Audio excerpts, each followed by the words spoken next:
Isany edikevitra ao anatin'ny fivirimben'ny firenena mikambana izay anomboka rampitso ao a New York ny makasika ireo nosy eparsa ny makasika izay manana ny heviny jeneraly Ramakavely Désiré ary mitondra ny fomba fijeriny makasika ny fiaram-pirenena ihany koa ity jeneraly ity. Ilay parsiony tany amin'ny republika faharoa tamin'ny andron'ny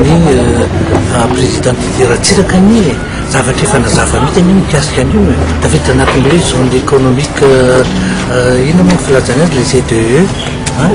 efa tafiditra tanatin'ireny zany zone économique reny dia ny zavatra mahavarina dia hoe rehefa miova ve ny mpitondra dia lasa le zavatra efa hoe tokony hoe fananany malagasy dia lasa miova tapoka lasa miova tanana ary ny tena mampalahelo raha dia hoe araka ny zavatra hitatsika zeny dia hoe andao hoe raha amin'ny tatana fanananao ve tompoko dia andeha raha amin'ny tatana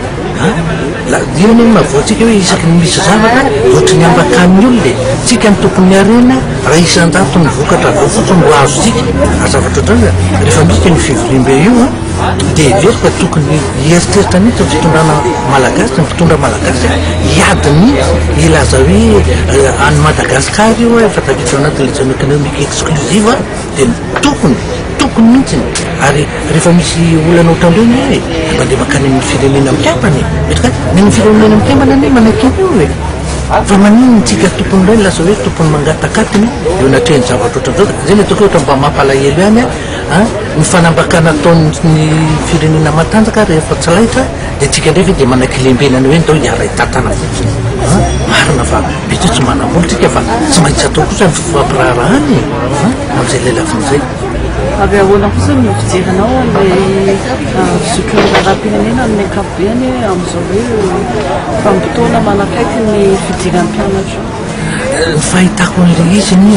raha mijery an'ilay hoe misy fitokonana tsy misy fitakiana roa misy fihetsiketsehana etsy roa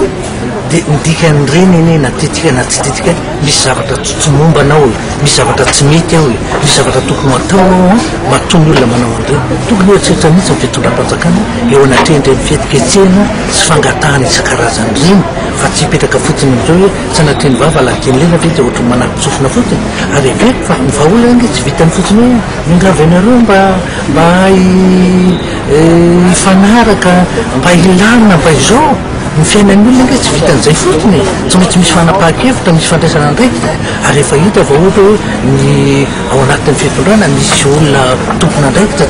tsy mahomby ny zavatra ataona ino moa no misakana anyvanan'ireny olona tsy mahomby reny manino tsika midana fotsiny ohatra mitao vitavita fotsiny le